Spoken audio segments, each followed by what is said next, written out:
I think the next evolution is going to come when an active, and I think this is going to happen, a retired NFL starter is going to join the A7FL within the next 5 years. As a player or as a I think as a player owner. Player, owner, or coach?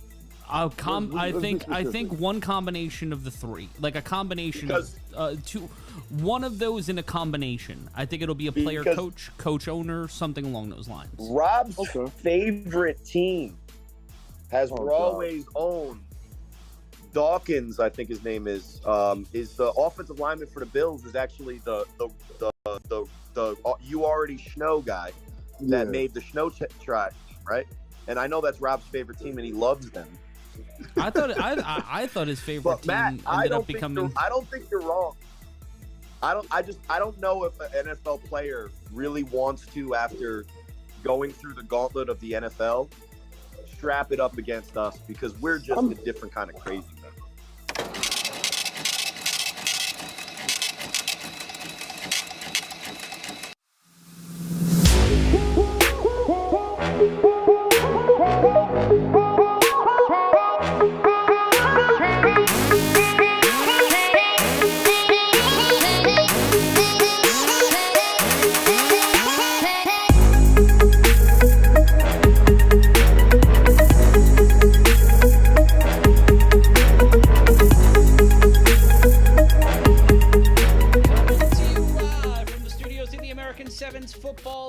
For some reason, I'm your host, Matt Ryan, and we are counting down to the A7FL Championship. The playoffs begin in just 3 days' time, and if you want to be a part of the A7FL Championship, take a look at the gimmick below. Go to a7fl.com/championship. That's a7fl.com/championship now. Use the code A7FL Insider, and you save on tickets. It's a major championship weekend. There's going to be football all weekend long, a combine featuring people who are going to be grading times for the USFL, the XFL, the Arena League, and so much more.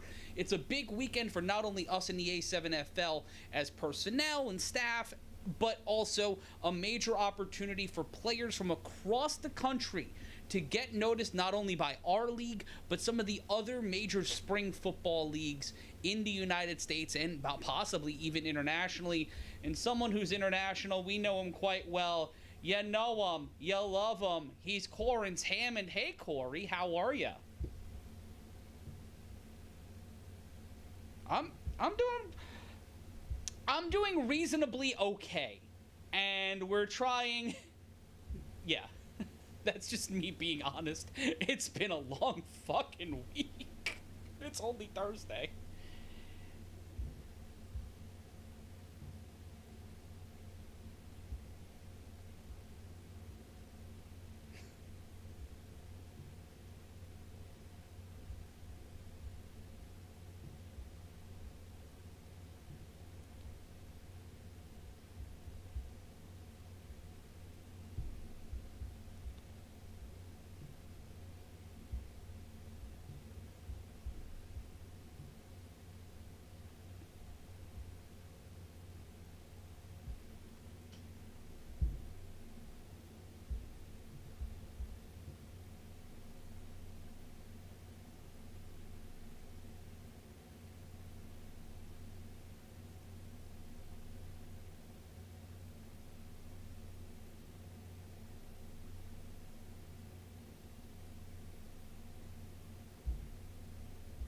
So, Skylar, heading into this weekend, you guys are the presumptive favorites to make it to Ohio, make it to a neutral site game, but it will be hosted in Ohio to face the Western Conference champion. There's been a lot of positive and a lot of negative conversation surrounding your team. Some would consider it constructive criticism. Some others would think it's hating. If you, being on this show for the first time, would elucidate what it is that the Sin City Chaos have done this season, and more so, what are some of the things you've taken away from outsiders' perspectives heading into your game against the Volcanoes this Sunday in Cincinnati?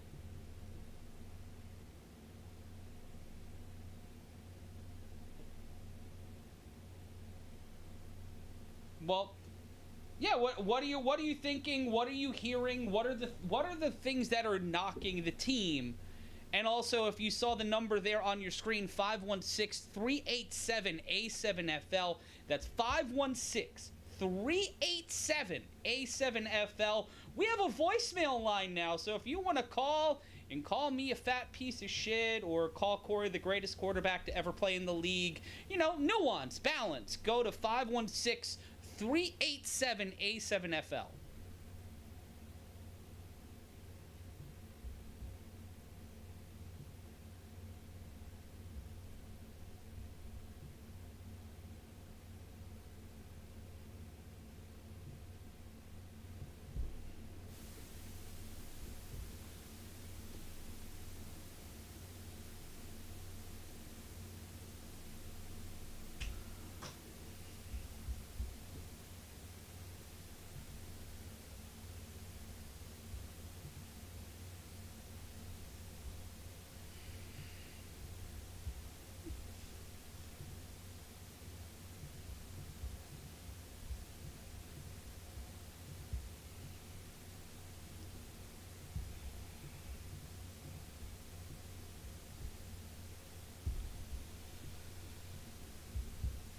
Guys, it seems like we have some technical difficulties, so please deal with me in 1 second as I try to fix that. And we also had someone jump on a little early, joining us as a guest. So please give me 1 second while I try to unfuck all this.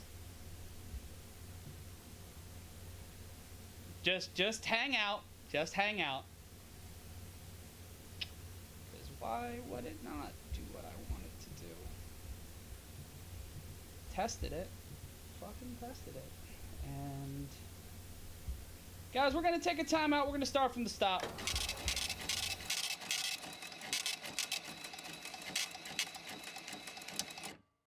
I think the next evolution is gonna come when an active, and I think this is gonna happen, a retired NFL starter is gonna join the A7FL within the next 5 years. As a player or as a I think as a player owner. Player, owner, or coach? I think one combination of the three, like a combination of two, one of those in a combination. I think it'll be a player, coach, owner, something along those lines. Rob's favorite team has always owned Dawkins, I think his name is. It's the offensive lineman for the Bills. That's you already know guy that made the snow drive, right? And I know that Rob's favorite team. He loves him. I thought his favorite. But Matt, I don't think you're wrong. I don't know if an NFL player really wants to, after going through the gauntlet of the NFL, strap it up against us because we're just a different kind of crazy.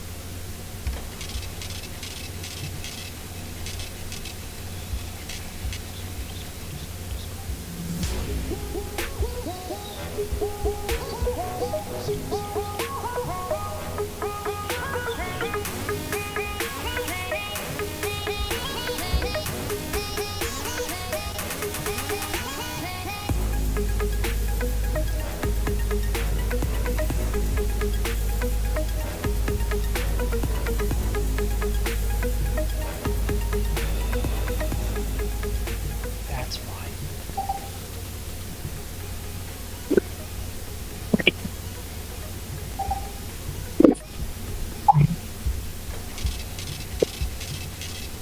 All right, I think we're back, guys. Can we hear from you, Cory? I can hear you. I hear. Yep. I see Skylar's ready to rock, and we got everybody as well. We got our. I no longer can hear you, which is fun and fantastic. Guys, we're gonna be working through this for a second, so please, I apologize for all of this. I want to set my face on fire. So, Cory, you can talk. You're on camera. If people can hear you. So. All right. So as we work through the multiple layers of jam, and it is a lot of jam, We're trying to bring you a lot of content, a lot of action, and a lot of conversation. So, Skyler, while we have you, and we've already got another coach right on deck, let me just cut to the chase, because and we talk, on our Sunday little catch-ups just to see what's going on in Ohio. Already know what's going on in Ohio, and no disrespect to the Heist, the Crush, or the Volcanoes, who have been pretty much better each week and trying to close the gap between the Sin City Chaos, the rest of the division, at least right now, looks to be insurmountable. Question to you, after what I would say is so far a regular season success, and the regular season is done and it's in the book, so we can talk about that. After a regular season success in your initial campaign, as not only the coach but a member of the greater group of the Sin City Chaos, let me put you through a couple scenarios. And I'll first put it in your hands. In your opinion, what is a successful season moving forward from this point, whenever the last snap of your season is? What is a successful season, in your opinion, for the Sin City Chaos? I'm going to sound crazy. We said it from day one. A successful season is going to come on with the championship. I feel like we have the weapons. We got the momentum going in. We got the home field advantage in our favor. I feel like all signs point to us really making a big run. And in my opinion, a successful season is the championship. It's win or go home. It's win or bust, in my opinion. And obviously that's the goal for every one of these teams headed into the playoffs, and everybody's got a shot. Well, the funny thing is that during the regular season, me, Matt, Rob, or to be, speak like a human being, Rob, Matt, and I, constantly getting berated based on the subtle arguments, opinion type conversation that we had around this top 10. Right. Then we started comparing teams. This team, why am I not rated higher? Why is this team rated above me? But what's great about the A7FL playoffs is you basically, if you win all your games in front of you, take care of business. Now let me ask you this. From the West Coast Division, and we'll hear from a coach out there after you're done, and we're almost done with you. What from the West Coast Division do you see that you guys either compare or can be superior to? And what over there, or what from the top teams have you seen that you're talking to your guys and at least having the conscientious concern, being responsible and saying, hey, these guys can do this. Let's make sure we're ready. So what are you guys looking at your team facing that potential West Coast opponent and the bunch of teams out there that I'm sure you have an opinion on?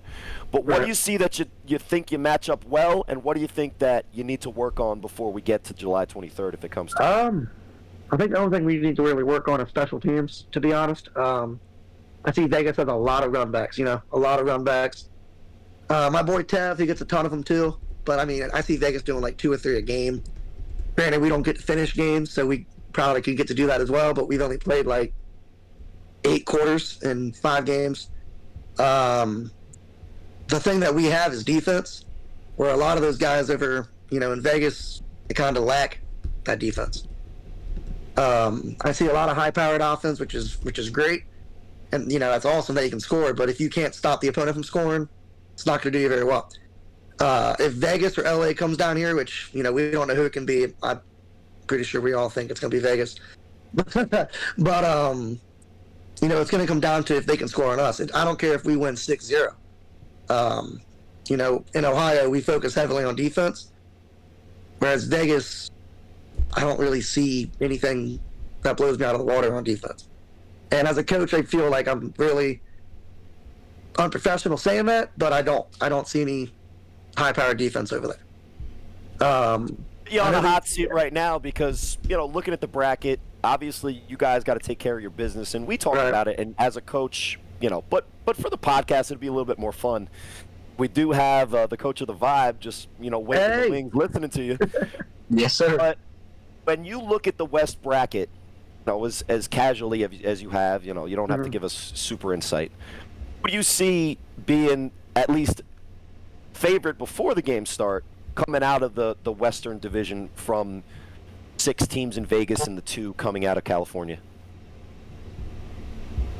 Sorry, man, from the vibes. I see Vegas coming down here. It's no disrespect to you guys. I honestly haven't seen much. Which team in Vegas then?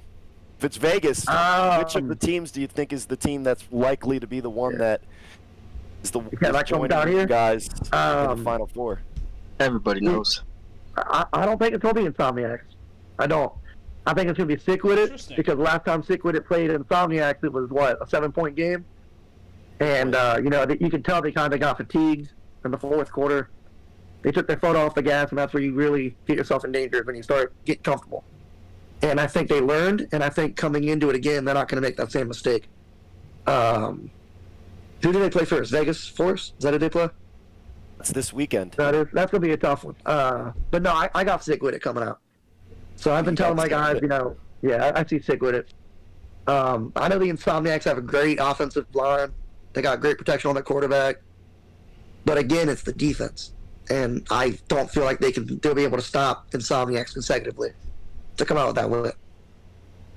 And now I think we've got enough. I think we got enough receipts on you for the night. But one more. Can't wait to be dragged from the mud. One more parting shot and a real football question before we get into the nitty gritty of what we ask every guest. And I think this is going to be a trend for tonight. But in 20 seconds or less, what is your message to your competition in the playoffs? Don't sleep on us. And if you are sleeping, it's time to wake up, because you're going to see us there. Perfect. That's exactly 19 seconds. I just timed you. Right. So that's Skylar Hurd, offensive head coach of the Sin City Chaos. And now, just since this is the first time you're on the show, we have to do this. tinyurl.com/A7FL merch. For those who are fans of the show, I've been behaved. I'm actually kind of like buttoned up. I got the purple shirt on, repping my Omegas. But let's do a little Stugatz in here. tinyurl.com/merch. No, you know the drill. 3 shirts. Well, I'll tell you who it's not going to be. Huss. I'll tell you who it's not going to be. Oh, tell us who it's not going to be. It's not going to be the Menace to Ohio, which is Big Rob. Menace to Ohio. I'm going to see you in Ohio soon, brother man, all right? All right. I got a little not gift for you. Huss. I like that you're narrowing it down. No. As you're wearing your gear for the game 1 of the finals. Yep. Yeah, we're losing shirt badly. Would pair well with that. What shirt would pair well with that? Oh man, I'm going with the chunky. Or I'll try. Who's Matt? What's Matt? Because I'm gonna go with the chunky. Yeah. That's a throwback to Ryan Shamar, Fat Boy Touchdown. No, it's Thick Boy Season, TBS, all day, every Sunday in the spring, watching the A7FL. So, Skylar Hurd, Matt, we're going to have to take a tally on the day. tinyurl.com/A7FL so merch, far. $20-ish. Thick Boy Season shirt. And if you haven't seen the actual art on it, Skylar, as soon as you get off this Discord, and thanks for having us joining us. I was having us on. I was just 100%. On the Vegas podcast. But thanks for coming on. Check out that art, because it's something special. And I'll see the text when you send it to me, how much you like it. So, gotcha. Listen, good luck in the Ohio playoffs. Make sure something weird doesn't happen, because obviously they're the heavy favorite, but football's football. It is. We're gonna be pulling this episode for receipts in Ohio if you guys make. I already know, man. I felt good the luck steps already. And shock the world. Oh, hey, actually, just say your parting shot on. It's the Menace to Ohio. What's up? Rob, he has a vendetta against you. He thinks you have a vendetta against them. You don't love us, man. You don't love us. Just give us a little bit of love, Rob. Give us a little bit of love. Say it. Say, yeah, Ohio, you guys are solid, bro. Say it. Do it. I'll buy you a shirt right now, and then I'll throw it in the You know what it is? You know what it is, Skylar? You guys are beating up on his guy, Seth Chambers, who is a monster and a great player. I was a big fan of Seth Chambers, but you guys silenced that whole thing. Well, hey man, as we're still working through layers of jam here. Good luck in the playoffs, Skylar. Thanks for joining us. And sorry about that. hey, Tell Brent if your defense shows up and holds the whatever team to that 6-0 score you said you take, he might be next up, when we're getting ready for the championship. Yeah, I know. I might have put Brent on the hot spot there, but, it's all good. Oh, hey, he's the coach of the defense, so if he messes up, it's on him. Nah, he got it. Skyler, we'll talk to you soon. Yes, sir. See you. That was Skyler Hurd, the head offensive coach even, of the Sin City Chaos. And we've got Rob here with us. How you doing there, Rob? And if anybody here is on their phone and on speakerphone, please put headphones on. All righty then. Let me look for mine. Am I cutting in loud and clear? Just making sure. Yeah, we got you. All right, perfect. Bob, you missed it. We did the whole Ohio thing with Skyler. He was waiting, itching to talk to the menace of Ohio, as he called it. And when we did the shirt, he originally just said, "Not to Rob's shirt." That's all he said. They don't like me. Somebody doesn't they like love me, you. that's crazy. They love you, and That's they crazy. can't wait for you guys to show up in person when we get to Ohio. But I'm not used Next to up. not being liked. Yeah, let's take a Alrighty. look now on our next stop. We'll take a look around the A7FL and the Santa Monica Vibe. Can the Vibe overcome the action this weekend? Let's take a look at the playoff bracket real quick. It is the Insomniacs taking on the Kryptonite, the Vibe taking on the OTT, and that will be the winner of those two games facing off. The Aces will be playing the Hunters, and the Sickwit will be playing the Force. All that action this Sunday on A7FL.TV. But we've got Kevin Williams joining us. He is the coach of the Vibe. And Kevin, we want to thank you so much for joining us here. If you can flip your camera, flip your phone over, that'd be very appreciated, sir. Flip the camera to the. Oh, is it facing the wrong way? It is. Nah, You gotta rotate we're your saying camera we're there, saying boss. do widescreen, not up and down. Yeah, just Oh, rotate yeah. your phone. There you go. All right. Even Rob's giving Matt a little bit of a tough time. Rob, Hey, this is technically speaking, I'm a rookie today, so you guys got to work with me. Welcome to the podcast. Welcome to the podcasting space. Kevin, when you walk into this Sunday's game, there's a lot of questions and a lot of doubters. Yes. How do you, representing the Santa Monica Vibe team, assuage any of those doubts or create some conversation? Because you're going up against a team in the OTT that scored in high volume throughout the season, but their defense, and Rob and Cory, we could say, was a little bit porous. But you're going up against a returner in Savion Cunningham, who may be, outside of Lavish T and Ashante Worthy, the most dangerous man on the 3-on-1 in the history of the A7FL, at least in the A7FL this season. Mm-hmm. What do you see about the Vibe that can beat that team? And what are some of the things that other people haven't seen from your team yet that will surprise them this Sunday? So, my eye has been on Cunningham since the day I found out we were playing OTT. He's fast. He's a great player. He's all around, and he's got the tenacity that everybody would want a player to have that's on their team. Now, I know you guys haven't got to see much of us yet, whether it be online or hear much about us, nor the Aces as well. You guys might not have heard too much about them or seen too much about them, but they have a guy, Billy Mallard. Same caliber player, speed, aggression, everything you could want. This guy's getting 3 to 5 kick returns a game. So and I'm no joke, Rob, no joke. So once we figure him out, and we kind of, had to go through the process of elimination with this thing, you know what I mean? It's all about who you put out there, how you go about it. So we're not so much worried about him, Cunningham. We know he's going to score. We know that. But we have to do what we're going to do to match it and to stop them elsewhere. Because sometimes, it's a given one way or the other. It's going to happen. You have to prepare for those givens. So what we've done is we've put these guys and these ideas in these guys' heads and how we have to go about this. And how to move on to the next play, because regardless, like I said, he's going to get his couple. But guess what? We are too. When I came onto this team and this vibe, 9 guys are gone now. I've brought on the whole new set of guys, myself, from these local semi-pro teams that I've played on to guys I played with in high school, and the whole core of guys is different. We have this fire underneath us that shows us, like, we want to be the underdogs this season. We're not guaranteeing we're going to the top, but I guarantee you that we will give it everything we got, and we are not going to let one person beat us in Cunningham. You know what I mean? It's going to take a team effort, that's for sure. And my guys, we already know what to expect.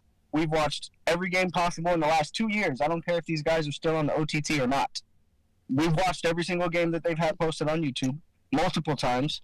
My guys we're ready. We're focused, we're locked in, and we're ready to go out and just show out. That's for sure. All that film you watched, throw out the film where the quarterback was number 2 when he was wearing the ski mask and the glasses. I don't know if that's going to help you if you watch that film.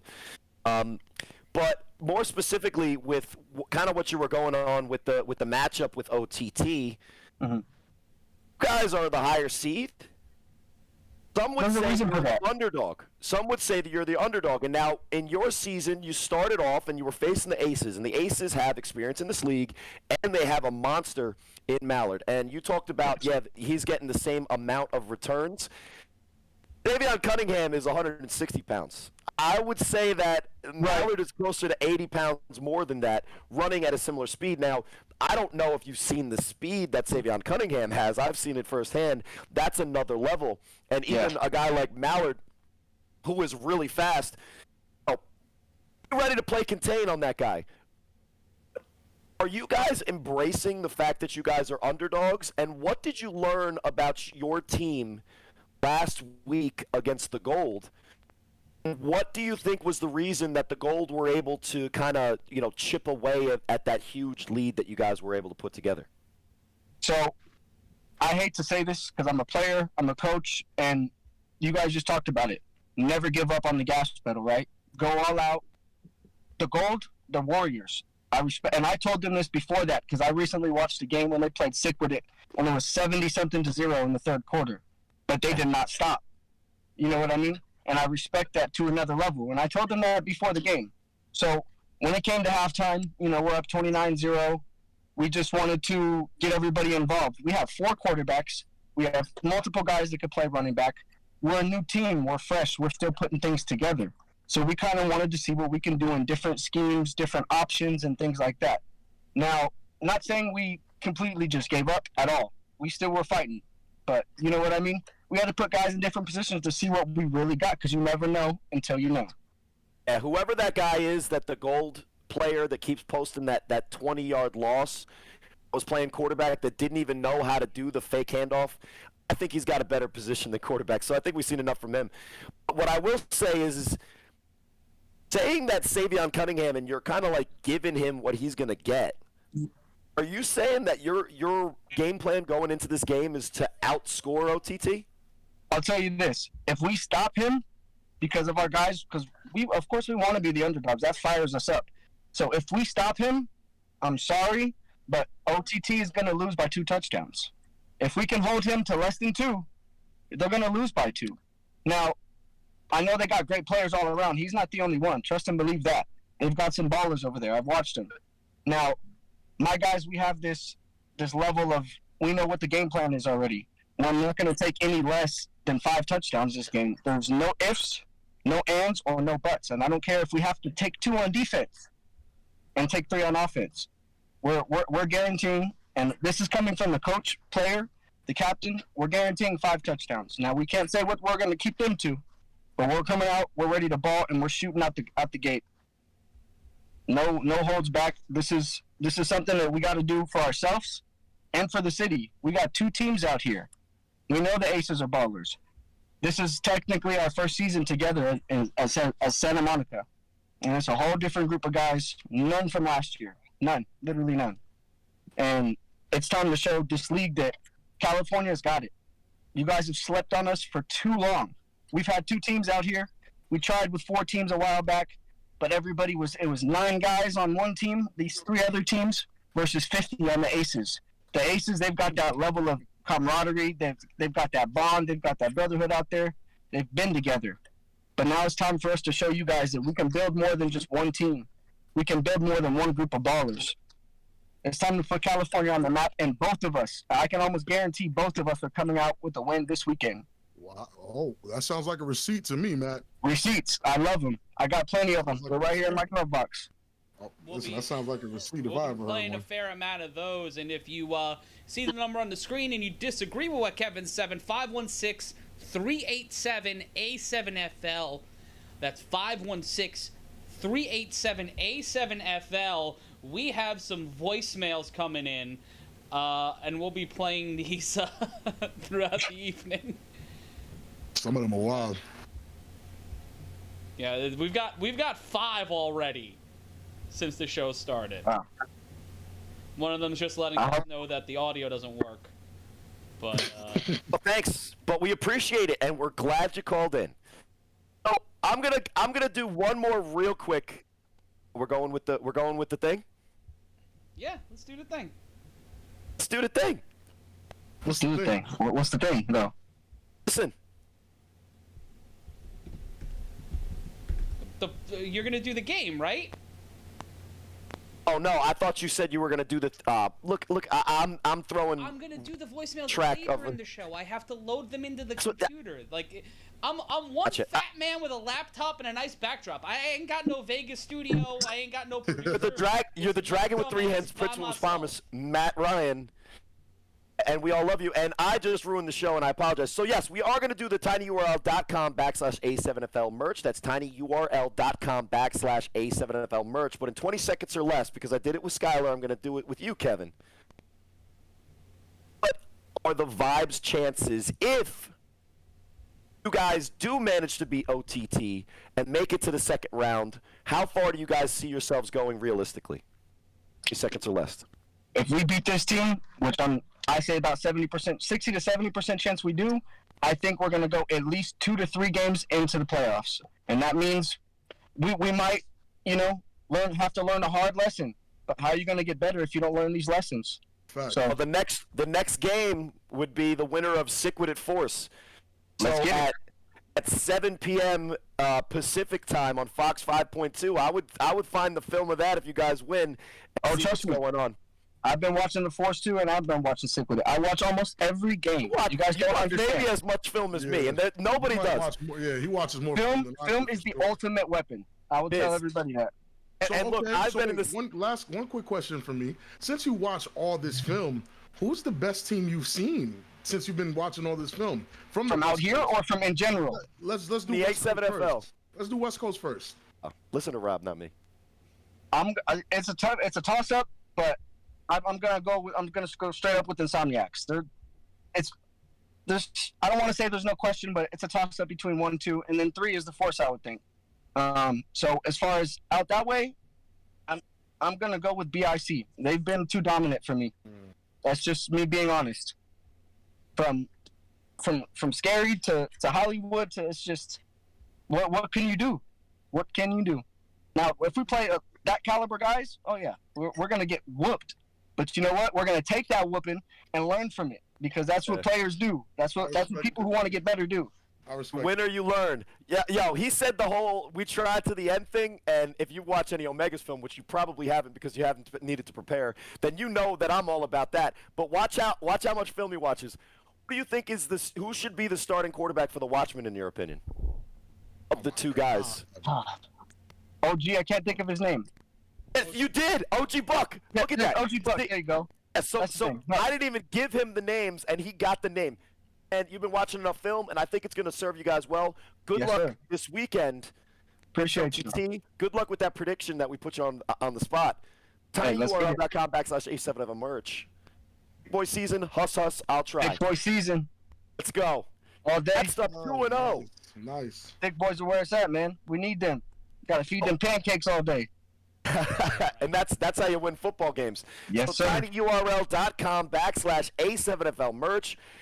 better pick up the Thick Boy season shirt because it's going fast. Everybody's buying them. You see everyone in Vegas wearing them, especially the ladies, Matt, because they love the art. I was gonna say, didn't you say last week on the podcast you said that there was only like pink or something like that left, right?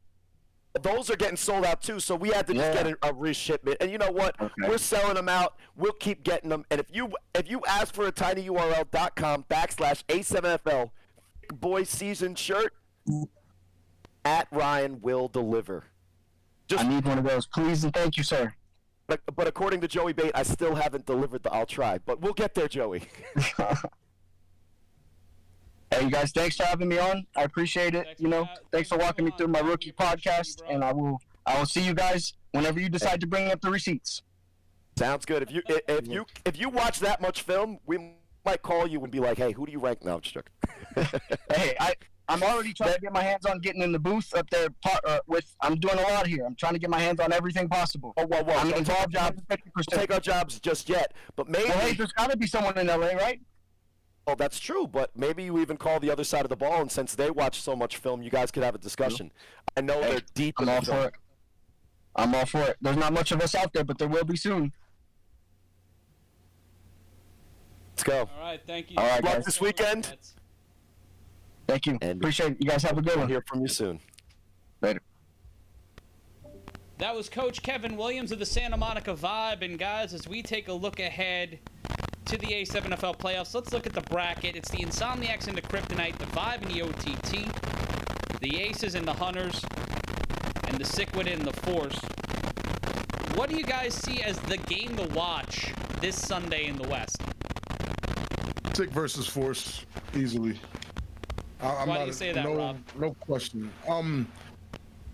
The Force have a lot to prove. I've seen so many good things from the Force recently because I really wasn't a fan. I wasn't a fan at all. I just thought they fell short. I thought they weren't talked about enough because they kind of let the Insomniacs take their spot. Sick With It is a brand new team who, again, took their spot.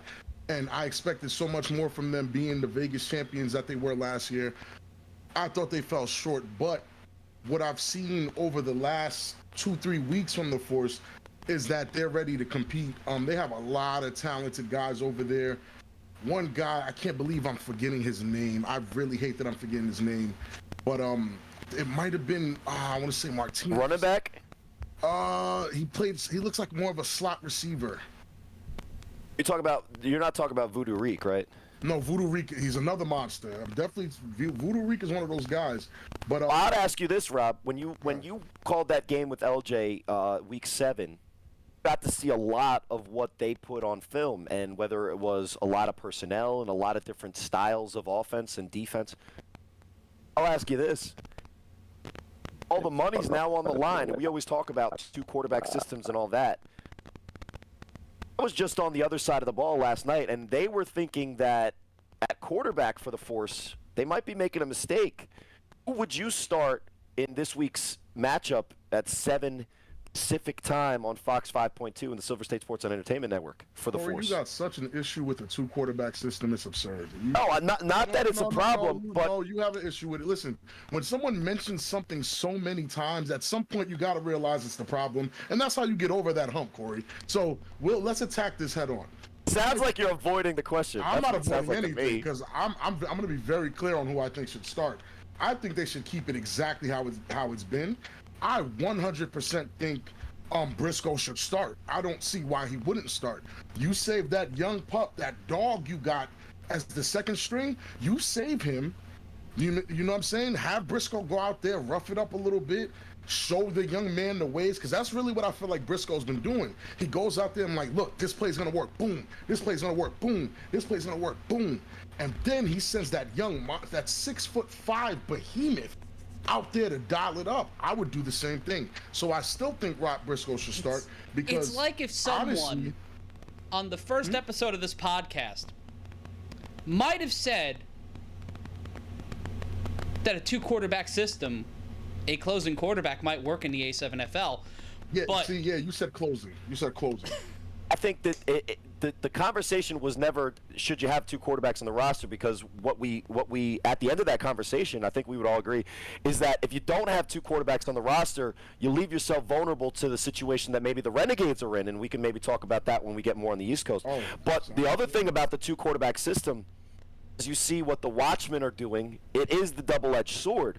So starter, closer. How is it that's what I'm saying about the two quarterback thing. You have such a how is it a double-edged sword? I'll say this. What is the one moment in the Watchmen season that the Watchmen probably wish they could take back? Forget all that. How is it a double-edged sword? Because maybe even to prove a point against BIC, the Watchmen, in a game that was really close. Yeah. Who did they put in? Go with the change of pace. Who did they put in, Corey? Same guy that came in last year. No, Corey, I'm not Lenny talking about Hedrick. Corey, that's what I'm saying. You're basing it off of a mistake that they made when they didn't have their two studs. Ace wasn't there, Corey. Ace wasn't there. So the narrative is nuts to keep putting Lenny, who's not even on the team. I'm not putting the narrative. We're talking about Lenny's not on the team anymore, bro. The two quarterback system with Ace and OG Buck might be one of the most dangerous things we've seen this season, bro. And you're not giving it enough credit, and you're going to get a team destroyed if they listen to you. And they listen to you, Corey. You think they don't listen to you. They listen to you. You're going to get a team thinking, oh, two quarterback system, that's soft, and they're going to get smoked. Well, both of those quarterbacks are playing at a high level, and it's going to be difficult if they're in a tight game to decide which one is the guy in the moment. No, it's not. That's my take, and it might be bad, whatever. They take turns. Well, let's hear some other opinions from fans and players and other members of the A7FL. We have 1, 2, 3, 4, 5, 6, 7, 8 voicemails.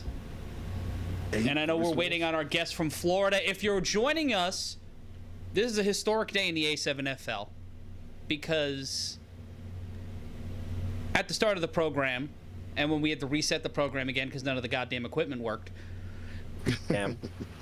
I prophesized at the start of this podcast 45 weeks ago that an NFL starter would be in the A7FL within the next 5 years. It took 6 months. And we have someone who's a first-round draft pick in the A7FL. Two-time Pro Bowler. Sorry, two-time All-Pro, one-time Pro Bowler. And we'll explain who he is and what team he's on with his teammates in just a moment. But first, it's time for voicemails. Will Cory Hammond again and be on a new team next year, or will he finally retire so his hair doesn't keep turning gray? Oh, it's funny. I was wondering why I was not more soon. It wasn't sooner that I was berated into if I was going to retire or not. I think people were just like, hey, I don't know. So tune in next week and maybe you'll find out. Maybe you won't, but they're going to put me in a corner and make me decide right now when I'm not ready to. But I will say this. In my career, all of the times I've reset and restarted, it's had a little life to me, guys. Although the two guys next to me would not want me to play next year. No. You know me better. We just easily don't say. We don't kink shame. I know you like pain, but I mean, we don't like seeing you get hurt. My last 2 weeks, guys, I threw for 5 touchdowns, ran for 1 against the U and the Animals, respectively. I'll ask the audience. Maybe we should put up a poll. We got voicemails. Let's put up a poll. Should Cory Hammond retire? They won't listen. Guys, you can vote. Be honest. Should Cory Hammond retire? We're putting They're all that going to up say on I the should, YouTube but channel. I'm not going to listen to him. Listen to Sticks anyone and but stones you, can Corey. break my bones. You guys want to hear another voicemail? Won't hurt as bad as a Charles Here's Irvin another sack. voicemail. Hello, this is for Mr. Fabien. Your Uber Eats order is here. Your Uber Eats order is outside. God. Thank you. Well, I hope you tipped him. Uber Eats. Helped you tip them. I definitely don't order Uber Eats, but We got thank you for fucking having my Baba Uber Booey. Eats order ready. Hi, this is Carl from Bayonne. The first-time caller, long-time listener. I wanted to put my prediction in that the Ciclet will win by 20 points, and the Jets are going to go at least 14 games wins with Aaron Rodgers. That's if they don't put in Cory Hammond. Love the pod, love the show. Steve Summers, you're the best. Baba Booey, Baba Booey. Baba Booey. Let's go. Listen, stick with it by 20.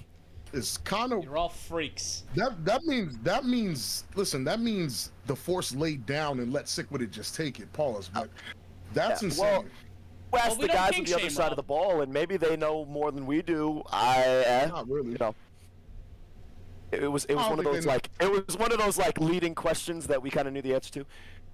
But what they said is they kind of predicted a blowout in this Week 1 matchup. We see it as the game of the week, and you just saw the force up close and personal. I'm gonna be tuned in. I'm gonna be locked in, and so is our guy from Bayonne. Thanks for the call. These are elite level calls, by the way. Yeah, they said you're pushing Hey, guys. 60. You need to retire, bro.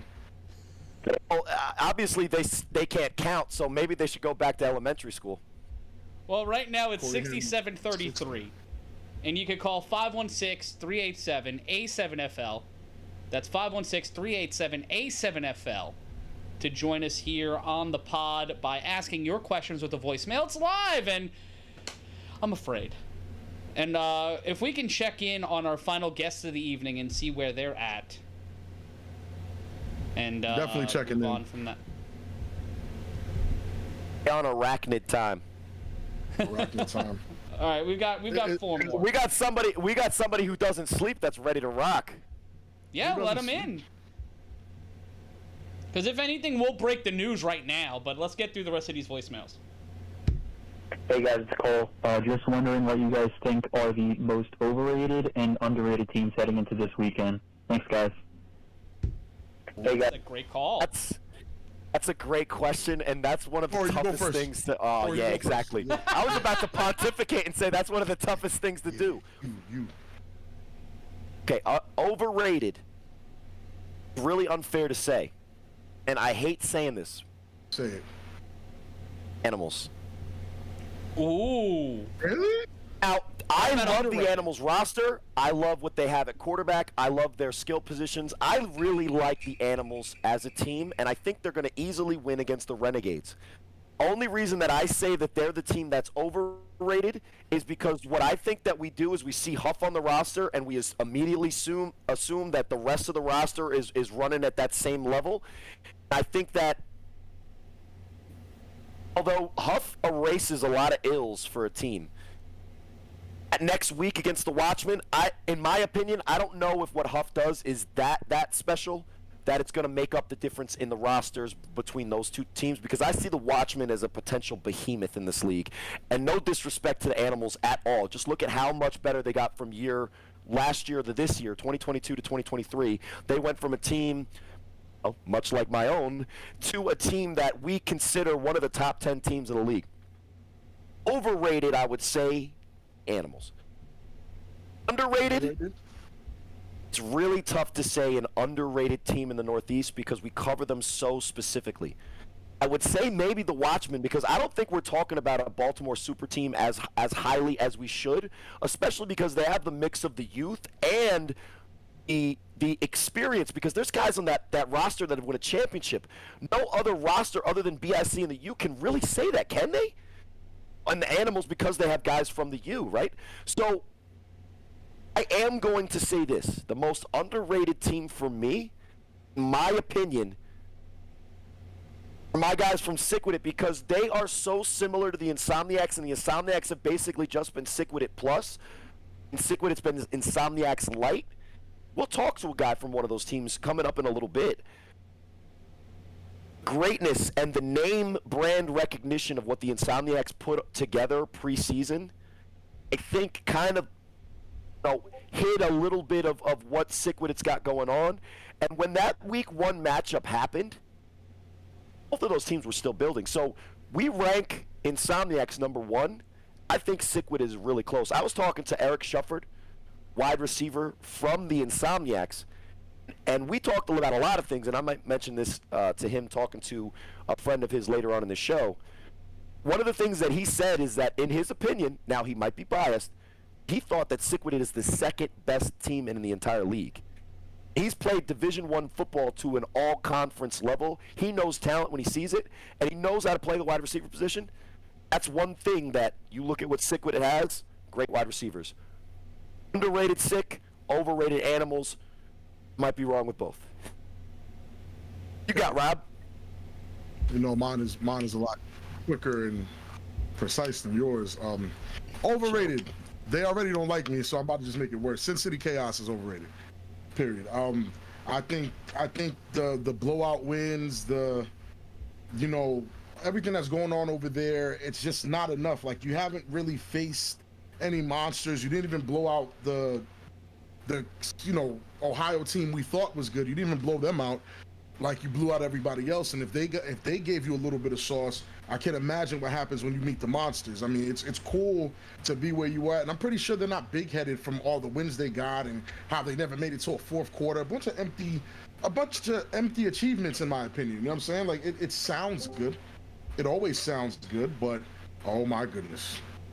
And that's overrated. And as I'm about to say, my underrated team, somebody just pops in here.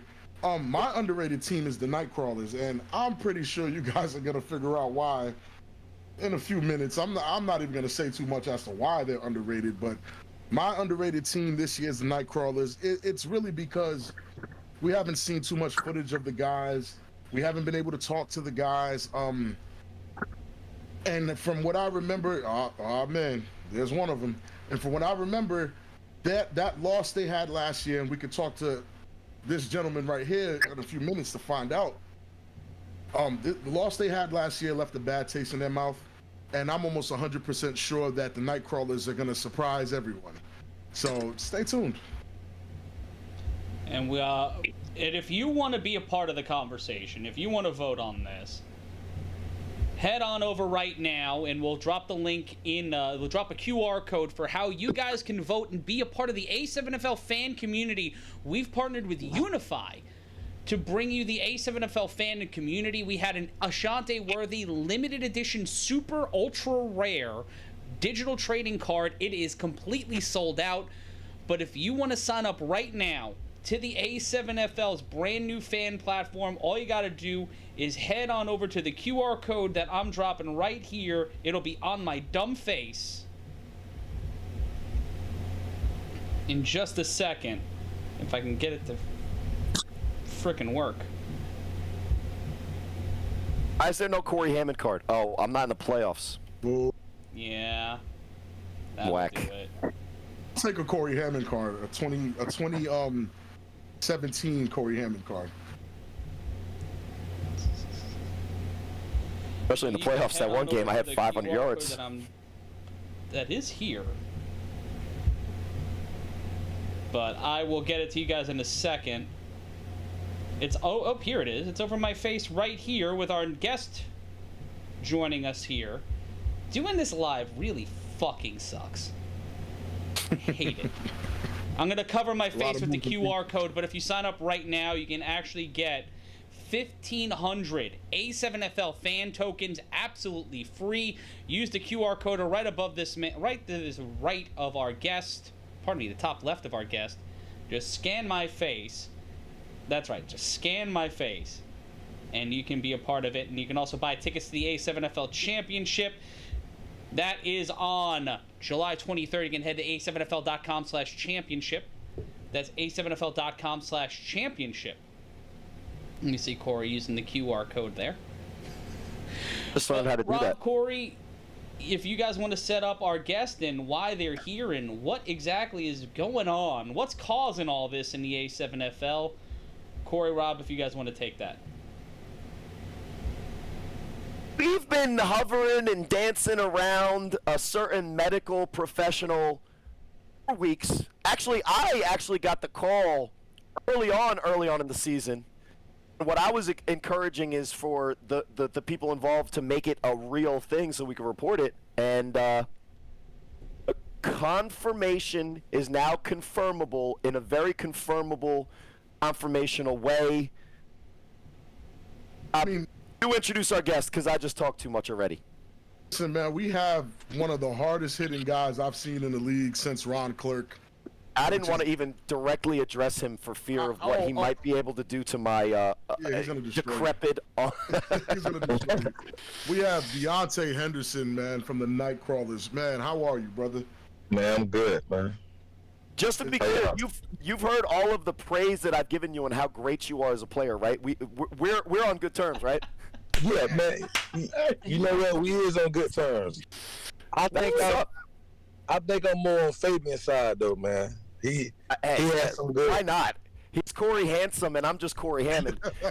So we've had fun. We let you on, and we are also kind of hoping and maybe waiting, and it's just kind of his personality. He's a very slippery guy. Even if you have the extra rusher coming for him, you can't always get Mark Bagway. So we'll see if he jumps on the podcast or he dips on us again.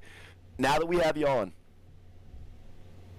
moment of the entire hour, maybe two. That's what everybody's been waiting for, man. Hey, man. Deontay Henderson. Everybody been waiting on it.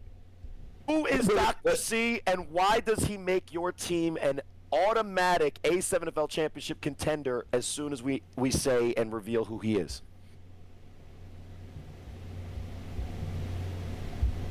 I can't hear you. You said what?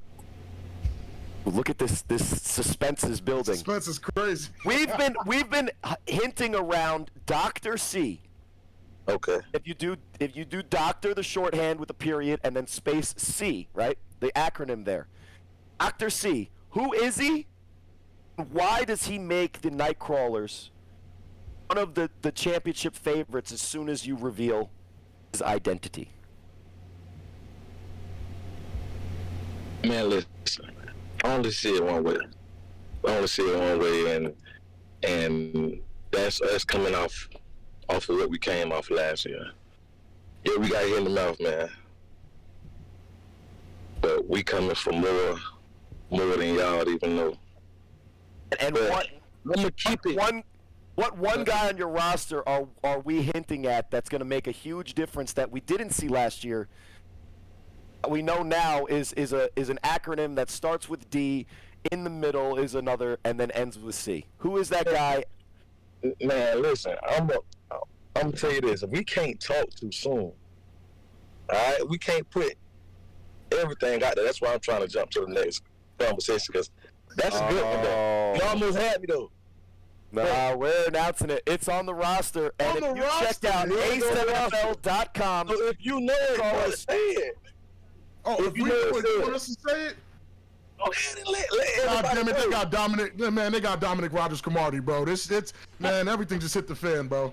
Dr. C has always been DRC, former NFL starter, All-Pro, Pro Bowler. Deontay, can you tell me how that came about to actually get a former first-rounder starting NFL player to come rock with the Nightcrawlers? He's a fucking Pro Bowler. That's the question right there. That's the question. Now, how we got played last year? How did you end up with Dominic Cromartie? Listen. I'm about to tell you everything how we ended up with who we got. And this times 10 on him. All right? Now, last year, everybody know we travel light. All right. Can y'all hear me? Yeah. Good. Everybody know we travel light, but we don't like to have an excuse for everything. So we be quiet on it. We know how we travel. And we could have traveled how we needed to travel, but we didn't travel how we needed to. So we ended up on the bad end of the stick. But other than that, who we got now is untamable. We ready for whatever y'all got up north, man. That's for every team.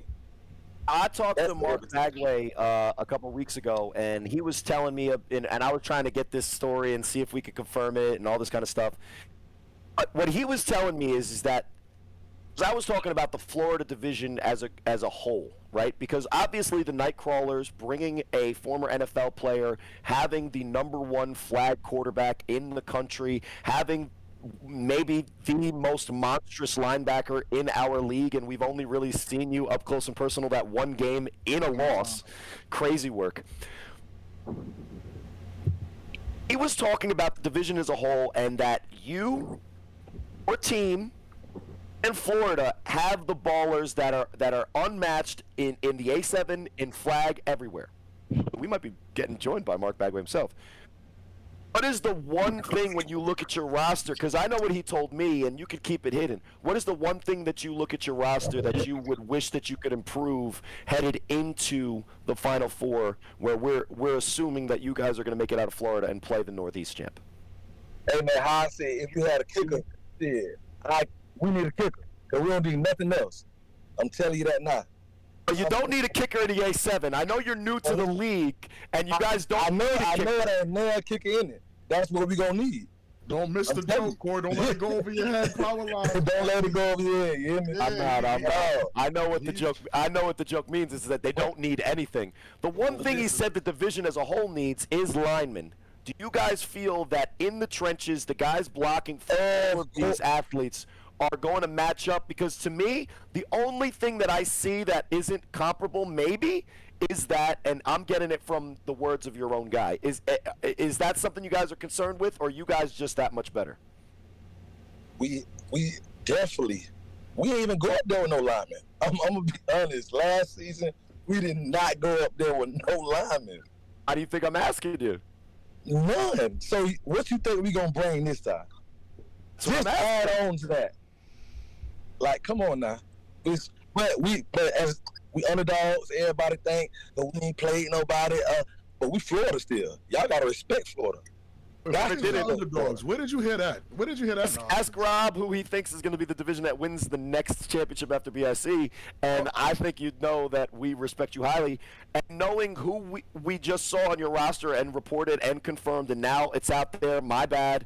This was we were waiting this whole time, but we heard that it's confirmable, so we're confirming. Who from the A7FL are you hoping to play? Do you think that you would beat, or is this just you guys aren't even worried about it at all? You're not even watching film? No, man. We from Florida. We love football. Don't get it wrong, man. We love this shit down here. So when it comes to competition, we want to play the best. We won't BIC. That's what we want. We won't BIC. You guys want the Watchmen at all for maybe some payback? Payback, definitely. We want them first, just to clear out the smoke. You got to get one or the other, because hey, if we could make it happen that you guys play all of those games, we would love to. But if you could play, if I gave you the chance to play one, which is literally what we're giving you, and the Northeast Championship is between Watchmen, who are a lot of the rare breed team that you guys had a situation against last year, and we got a great offensive lineman, as we're talking offensive lines, now waiting on hold to join us.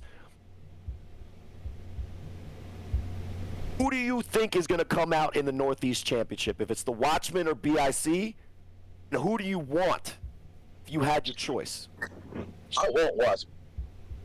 I'll do it. I love it. Go with it and I had it. I love it. The one thing about it, they gonna respect this shit, and they already respect this shit. So we coming with it all. It ain't what we had last year. It's a little bit more. Do you think would your pick be the Watchmen over BIC, or do you just want the Watchmen for the payback? Yeah, man. We look at Watchmen like that, man. So it's no way. If we weren't so scared of you, Deontay, we would say that get off our line. But even as bad and choppy as it sounds, I'm still polite enough to not be dumb enough to provoke you, my guy. If you could get a better connection, we'd love to hear more from you. But just final yes or no. Dominique Rodgers-Cromartie, he's the difference, or is it just everybody? Yes. Yes, sir. Yes, sir. Yes. Straight up, yes. Listen, I don't know if it's Joey Bate and Woody Ness Charles trying to mess with your connections so that they become the favorite guests from Florida on our show. Deontay, thank you. A, not having a personal vendetta against me that I'm going to be nervous about when I see you. B, joining us on the show so we can kind of reveal the big secret, because let's be honest, you guys take care of business, you win the games in front of you. Well, I don't think we'll have to worry about the A7FL Florida division and the amount of guys that are playing, because you play alongside a former all-pro guy. Better sign up and play in that league, right? Exactly. He's going Mr. Roboto. Do you want to tell him to get off? Because I don't want to cause a problem. I've seen that man hit thank OG you so Buck. much for joining us, man. Your Wi-Fi is in and out. Your signal's getting a little wonky, but we'll have you on the podcast heading into the Eastern Conference Championship. And if you're just joining us here on the podcast, Dominique Rogers-Cromartie is joining the A7FL, and he is a night crawler. This is insanity. Rob, what is your initial takeaway from this? What are you thinking? Real, right? What are you feeling? I'm gonna be honest. I know. Listen, I've been a player in this league for a long time, and it's something I used to say when guys used to tell me, "This guy's coming, that guy's coming." It's only 7 players on the field. That one man can't play all 7 positions. Blah blah blah blah blah. I, unlike y'all, have personally gone up against a former NFL player in this league, in Kasim Green on BIC in 2021. That man was injured. He was not at full strength. And I still felt this distinct difference between what I can do as an offensive lineman and what he was as a linebacker. I need y'all to understand that gap is not a joke. And even if Dominic Rogers-Cromartie is just one guy, you got to understand, you guys don't know the names of the people that are on the night crawlers. Nobody knew who Deontay Henderson was until he popped Buck.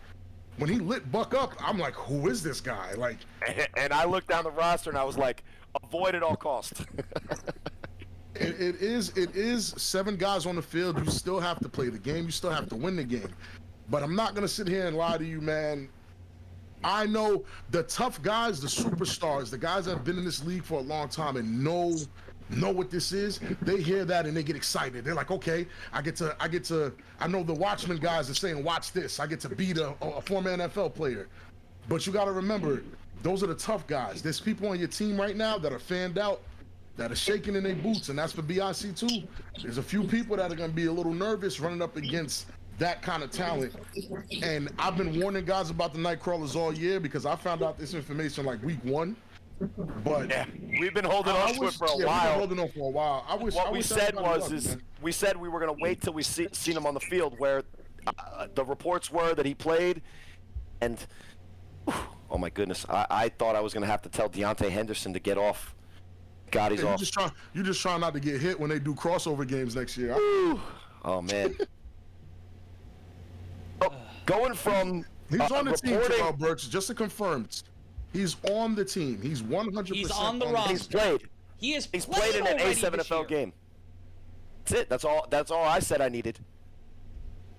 Going from the announcement of an NFL player, we're going to a former Nebraska standout, Insomniac's offensive lineman, Mac Kenny. Welcome to the 3-on-1 podcast, my friend. What's good, brother? How y'all doing, man? How y'all doing? What's going on, man? Hey, we're just reporting about former NFL guys, but we're no slouch. Somebody worried about that. That's one person. He got to be the whole team. And you've had a history in your football experience going against a guy. I don't know how most pronounce it, but I would pronounce it Indomik Sue. So you're no stranger. You're no stranger to high level football. Nah. And you're representing on our 3-on-1 playoff preview, #1 team in the country. 2 questions. How do you guys feel about going almost wire to wire as the number one team in our league? And does that matter at all to you? No, sir. I'm just taking this game by game, bro. Whoever in front of us, we going to play ball. I'm going to dominate. My team going to play ball, and that's what we're going to do. Whoever in front of us, we're just going to go to work. I mean, we ain't got no sweat. We do it. I talked to your teammate Eric Shufford last night, and we were talking. We first started talking about Other Side of the Ball podcast. Check out our distant cousin, from Oklahoma. Yeah, 40th time. Plug it again. And we cross promo here. It's the only thing that I do decent without, blowing it and totally messing it up. All right, Cory.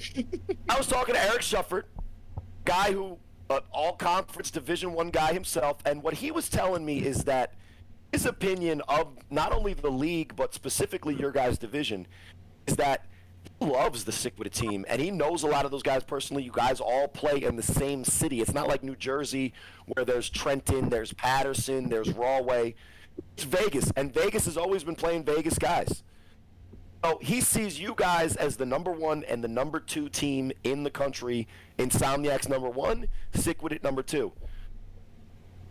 Mac, what's the difference between your teams, and why would you say the Insomniacs are the better team out there in Vegas right now? The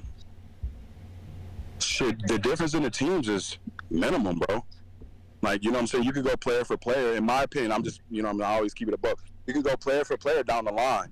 And I think what draws us different from them versus what everybody may say and how we play. And I'm just going to say, I think we want it more.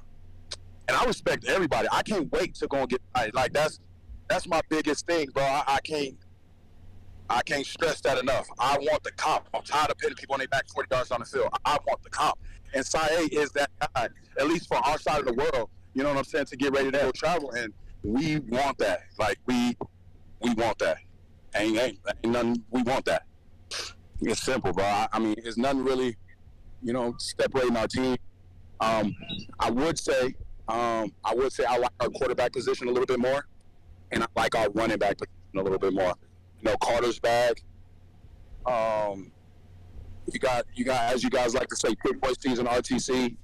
But these dudes is hogs, bro. And you know what I'm saying? Some of us started working out again just for the playoffs.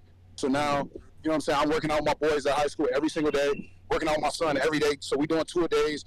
Everybody on the team working out because we don't practice. I think we're one of the only teams that we have never had one practice. You're not one of the only teams. Oh, okay, cool. Because I be hearing people talk about, bro, we be practicing. I'm like, man, let him say that. It's okay. Yeah, you're not one of the The fact is that you getting in the gym, you starting to put it together after a season in which you were that dominant, I think that's a great start. You do have the time. Now, week 1 you guys play Kryptonite. And I'm not saying you guys are looking past them. We kind of know what that is going to be like. My question for you is based on what you've seen in the bracket, have you guys looked at all at what the Aces do? Or are you guys focused more on building yourself up so that you're the best that you could be and, put it plainly, fuck everybody else? What's in front of us, bro. We can't really worry about the Aces. Speaking honest, I don't think they're on our level. So when we get to them, if they get to us, then we'll be able to pick up our film game and start watching the little things they do. We watched them play a little bit against the other teams from Vegas, one of our lower tier teams. And we were pretty confident when we seen them then. If them boys make it to us, we're just going to make an example out of it. We want Sick and we want the East Coast. We built this team to get out there and compete. Like, that's all. That's the only thing that we are worried about, bro. It is not about the playoffs. I'm talking about our group chat has been the quietest been all year. And it's just because we know what we all about to do. And we know everybody put in the work. So we like, this is about to be one of them games again. So I'm not saying we're looking past them, but we are definitely, licking our chops for a little bit later down the line. I'm not on your team, so I could look past all those bozos and really go for the game that I'm looking at. So Sick versus Insomniacs. How do you think there's a chance you guys can lose, being that the difference between you is not that much? I'm a realist, bro. Anybody can lose. Like I said, we want it more. And anybody could lose. It's football, bro. We already know that. Somebody could go down right now, and the whole momentum of the game would change. And us as and dogs or who we are, I love this game too much to say I'm gonna take an L. But one thing I will say is we prepared. Straight up, we prepared, and I ain't worried about all that guys people added and all that shit. We still rocking our same shit, and we're gonna be dominant as can be, bro. And I'm speaking for my line. We dominant, bro. We're gonna be dominant. Everybody else gonna do their thing. I speak for the line. I'm a real lineman. I breathe and live this lineman shit. We gonna win in the trenches. Is there any way that you could, kind of work with, Derek in getting a clone of yourself out to the Boston area? No, Oh sure. my God. What? I gotta make it selfish every once in a while. One of my college teammates is actually out there, bro. I'm trying to get him to start the league and play so that I know when I get out there I got for sure comp. Because I don't know what I know everybody say all these dudes is competition and they, but watching film, I don't know a lineman that I really, really like. Some of those linemen from the U. Is that the black team? Well, they wear an itineration that has, they have the Miami black and orange, right? Colors, yeah, Yes, exactly. Yeah, hey, their linemen are active and they get down the field, bro. That's like, that's the type of I like. If you saw Big Dippy for BIC, you'd like the way that he kind of has that pull where he has that one arm blocking the whole dude. Bro, that's who I'm looking to go against. That's what I want. I want that comp. I know we here for a team thing and it's the Insomniacs, but when I'm on this field, bro, it's whoever in front of me. I don't have time to look around and make sure everybody doing their job. I'm worried about me and the men in front of me, and I want that smoke.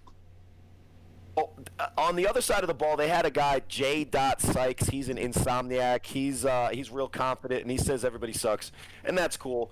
He said that reason is that he thinks that the Sick With It might be better than the Insomniacs is a very similar reason that you just mentioned. He said that, and I'm paraphrasing here, so if I say it a little bit wrong to be an asshole, I tried, but I failed. He was saying is that, over here, we don't really give a shit about the money, in quotes. I said that if he doesn't care about the money, he should donate it to the Donnie Bunak Player Relief Foundation. He avoided that question, but if they do win, I'm going to make him, make sure that money goes to the right place because he doesn't care about it. It's interesting, though, when you guys talk about the other team, that you guys both respect each other, both know how close you are, and say that it's an intangible thing that separates you.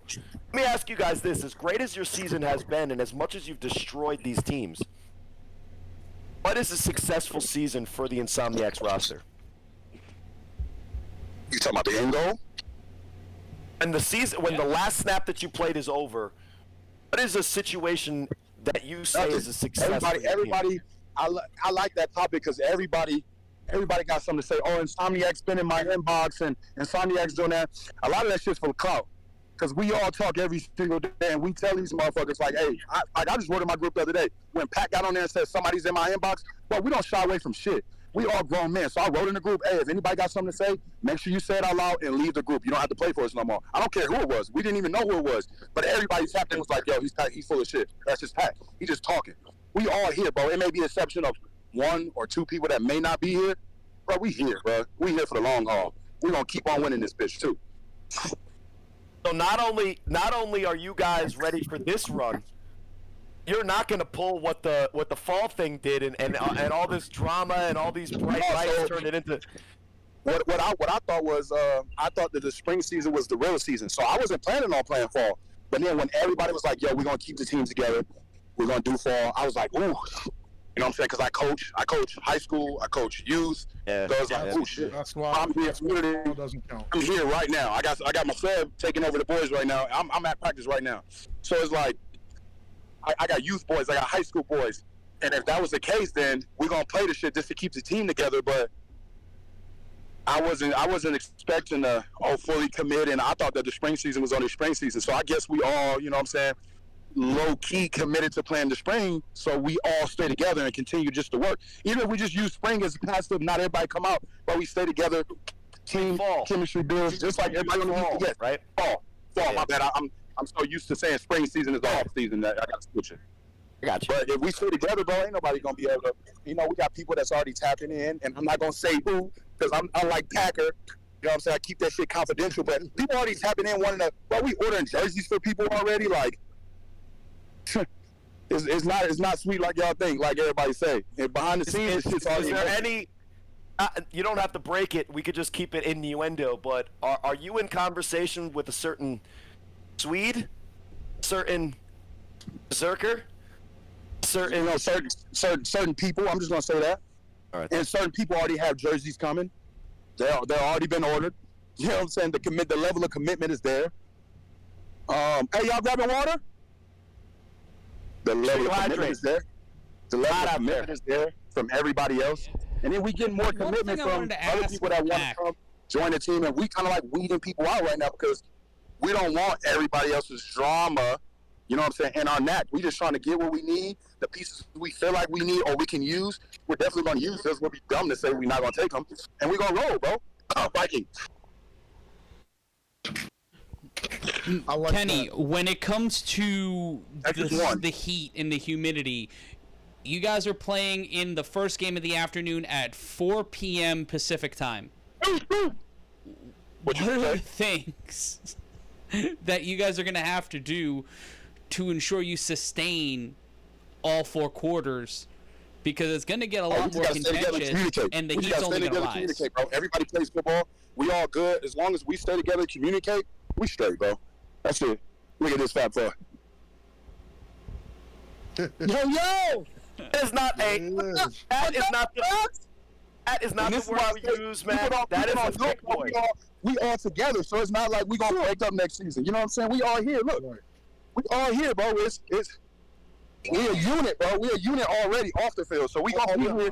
We gonna be here after the field. You know what I'm saying? That's giving me heavy BIC vibes, and they're the. We here, bro. Ain't nobody. We here, bro. He ain't going nowhere. He ain't going nowhere. And then this fucker just convinced me to play the fall season like I was telling you guys, so we gonna stay together. We playing together as Insomniacs. We're not splitting up. That shit is dead. Dead that shit now. I said it. Me. Dead it now. We here. Now. We stay together, bro. These dudes called me and was like, hey, we want to be in the East Coast. We want you to come set a tone for our linemen. I'm like, I'm there. And then we ain't talk about no money. We ain't talk about nothing else. We want to play football. I can give a damn about the money. I'm straight. You've played so much football. And you're coaching it right now. You're ingrained in the culture of our sport in all forms. Why do you love the A7, and why is it the best that you've ever played? Man, there's one reason, bro, and one reason only. My son is the number 6 ranked middle linebacker in the nation right now. He's 10 years old, the class of 2032. He's playing up two age groups. Him seeing me play football, once again, because he was on the sideline with Bo Pelini and the Pelini brothers at Nebraska. I had him there. And he was on the sideline under the bench watching his dad play football. That's awesome. Breaking all the rules and everything. So I need him to understand what it is now that we're older, and the intensity and the know-how that we got to play with. He's everywhere with me, bro, and that's my motivation. I don't know if you can see him over there, but he's over there catching punks right now. That's my motivation, bro. That's the only reason why I came back to the A7FL. The only reason. Hey, Mac, you just won yourself a ton of fans with that one. I know for a fact that just won over a lot of guys. I'm keeping it real, bro. I'm not gonna lie. When I left Nebraska, I had my son. I left school and I stopped playing football because of him. I went and bought my dispensary. I went and bought my businesses, and I started living life. The only reason I continued to play football is because my son asked me, Dad, I want to see you get back on the field. So I'm talking. I didn't watch football for 2 years. The game is in my heart, bro. And I didn't watch it. My son asked me, Dad, I want to see you play football one day. I said, shit, son, let's get back out there then. Simple as that. They called me 2 weeks later, and I'm down. And you look at the safety stuff that we've implemented, and you're linemen, and you're a pro, pro level type of lineman. Obviously, we're in a pro league. What do you like about the differences with the no pads, with the no helmet, and do you feel like that would be something that, as a youth coach, a father of a guy ingrained in the culture, just as you are, you like what we're doing with the A7, and do you see it as the future of the safety? I like it because it's safer. I'm gonna keep it a buck. All the people that say I hit, it's usually because of their head is down. But now, ain't no head involved, and you got to bring that body. And if you're not, you see people making business decisions all the time. Then the people that know how to hit, you see them hitting. That's the difference in the A7FL. We don't have this, and we don't have these. So now, ain't no just going in there launching my body. Now I got to form tackle, and I got to tackle right. Otherwise, I'm going to hurt myself. We seen that, what was it at, the spring game? I mean, dude broke his jaw and knocked out his whole bottom line of teeth in the spring, the little fling we did. And it wasn't even nothing bad. The scrimmages, yeah, bro, didn't nobody say, bro, it was bad. He knocked all these out. Boom. Blood everywhere. And, you know, all he did was go to try to make the tackle. He dove. And instead of trying to make the right tackle, he dove at dude's legs and his feet hit him right in the mouth. Boom, boom. Teeth all over the turf. We had to pick him up in the middle of the game. He's done though, right? What you say? Have a concussion though. No, he didn't have a concussion. No concussion. That's the takeaway. He should have had a mouthpiece. Yeah, that should have had a mouthpiece. That's what I'm saying. So all the rules that you guys implemented, bro, we haven't got hurt. Ain't nobody been going crazy. We had one incident because he didn't have a mouthpiece. Oh, so I feel like and he's playing the wrong way. I can't. A DB can't run from 20 yards full speed and come smack me. You got to make a form tackle, bro, and really tackle me. It ain't no you're gonna hurt yourself. Yeah. So I feel like it's safer because it takes those people that go crazy out of the equation to make them make a correct tackle. If not, you see him sliding up out of the way like shit. I'm straight. This might be a weird question, but were you one of the linemen that as soon as you left the huddle after hearing the play from the quarterback, you asked for the count? Did I ask for the count? Yeah. No, I'm one of the linemen that don't really talk. I talk by choking people out and putting my genitalia on their face in the game. Is after the huddle and thank God I don't play. And his Stu said, Stu walked away. He said, then he puts his hands up and walks away like he did nothing wrong. The question I was asking is, like, when you leave the huddle, the quarterback's like, scat right, 22 option, on two, ready, break. Were you one of the guys that looked back in the huddle and said, yo, what's the count? Or did you have to tell the rest of the offensive line because they forgot? No, I'm talking to everybody. I had a 4.0 GPA. I'm talking to everybody. That's just easy to me. Because the reason that I'm asking is because when I talked to Rob about this, because, yes or no, that happens all the time in a huddle, though, right? Yeah, it does, and luckily, do you think that that might be one of those symptoms that we talk about with the constant, minor and subconcussive hits with an offensive lineman? Because you guys get beat down more than anybody, and your heads are clanging. It's that subconcussive hit. Do you think that that's one of the things that leads to that? Yes, that and the constant no, because some people are, some people in the game, even when we get to the college level. There's so much just do that the words and shit kind of jumble up in their head while they're going. And that's when you get the. Have you ever, while playing in an A7FL game, had your head knock against another guy you were blocking? No, sir. That speaks. So what I did see is I did see somebody hit their head pretty hard, but that's because I've never seen nobody get pancaked like that before. And I was the one doing the pancake. So you're talking about the crown of his head on the floor. That's fine. That's fine. If you're doing that, you earned it. So please don't share any other graphic stories. We're trying to talk about on that safety. note, we will let you get back to coaching. Matt Kenny will be on the games of the week. This Sunday, our 7 o'clock game is the Insomniacs will take on the Kryptonite. For that action and more, you can head to a7fl.tv. Right now, live on the program. Like, comment, subscribe to this video, ring the notification bell so you know when we're live. And we may see Kenny on July 23rd for the A7FL Championship. Go to a7fl.com/championship. That's a7fl.com/championship. You have until Sunday to get 25% off by using the code A7FL Insider. That's a7fl.com/championship. If you're watching the video version, you see it right there. Use the QR code. And speaking of QR codes, use the QR code on the screen right now to get 1,500 A7FL fan tokens absolutely free as we partnered with Unify to bring the A7FL fan experience. If you were a member of the A7FL fan page, you would have known about the DRC news before anybody else because we dropped it as an exclusive story right there on the fan page. So sign up right now using the QR code on the screen. Kenny, thank you so much for joining us, sir. Thanks for being on. We'll have you on the pod again. Avoid any mic'd up situations and continuing to be great, my friend. Tinyurl.com/A7FL merch. Are you going to go with the Thick Boy season? Huss, or I'll try. think I know. I'm not gonna lie. I can't go thick boy season because in my head I'm a thick boy. I mean, in my body I'm a thick boy, but in my head I'm a 165-pound wide receiver, baby. Let's get it. You know what I'm saying? You got Scooter there. Make it happen. So which one are you going with? I'll try or Huss? What's the options again? You just say Huss. I'll try or Huss. I like Huss. Because I ain't trying to do shit. I'm beating ass.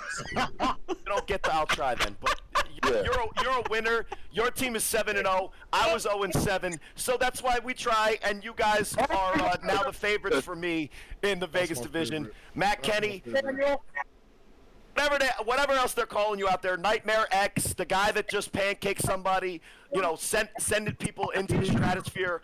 All Might, Yoshinori Yagi himself, Matt Kenny. Send those no-moves into space.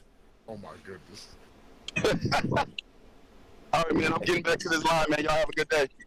Appreciate you, Mac. One call, All right, brother. brother. You're doing it well out there. Appreciate you having appreciate you having us on again. All right, Having you on. I'm not gonna lie, that was my favorite thing I heard today. I ain't trying to do shit. That was fucking great. The playoffs are gonna be fucking ridiculous, boys. Nah, for sure. And to be fair, Dominic Rogers for all Cromartie the- in the league. He made a fucking all the football. jam all over this episode. It's a great one. We have like 5 more voicemails. Let's go through Do we them. want to play them? Have to. This is awesome. All right, let's run through them real quick and then we'll wrap up. What's going on, A7 family? We're just calling in to check in from Baltimore. My predictions is Watchmen gonna win it all. They just got too many weapons all the way around on offense and defense. They literally just, in my eyes, they just too unstoppable. In the games that it was close or that they had lost, if you pay attention, there's key pieces that wasn't there and wasn't in place during those losses. So my question is there a team that you think can stop them, can stop their offense, and is there a team that their offense can actually really compete all 4 quarters and really come out on top against the Watchmen defense? I think And I the was list just is going very to simple. elaborate real quick on the as far as the Watchmen. So in the games that they had lost, like, okay, against BIC, in my eyes, is the best team in Jersey or in that division, everything like that. So when they lost to BIC, it was by mistakes of a player that's not even on that team no more. So with that being said, also the other quarterback, Ace, he wasn't in attendance for that game, if I'm not being mistaken. He didn't play. So when they gave Lenny the opportunity, he fumbled the bag. And if I'm not mistaken, every time there was mistakes made, it was made when Lenny was in the game. So had Lenny not been in the game and Buck would have finished the game out, I feel like BIC would have never got that win. And aside from that, there's a key player on 2 sides of the ball, Antmo. Antmo a dog, both sides of the ball. And, bruh, he wasn't there for that game. I'm telling you, certain little pieces that should make a huge difference, and everybody know that. Just, all I'm going to say is just watch this. I love that slogan. All right, listen. That was if there's going to be 4 more that are 3 to 12 minutes long, and there's other Cory Hammonds out there, then keep calling because we love it. So to answer his question, here's the list of teams that can compete, stop, whatever the Watchmen. In my opinion, PIC, Nightcrawlers, Insomniacs, stick with it. The rest of the league has no chance, in my opinion, and I don't know if I'm saying that those teams could beat the Watchmen.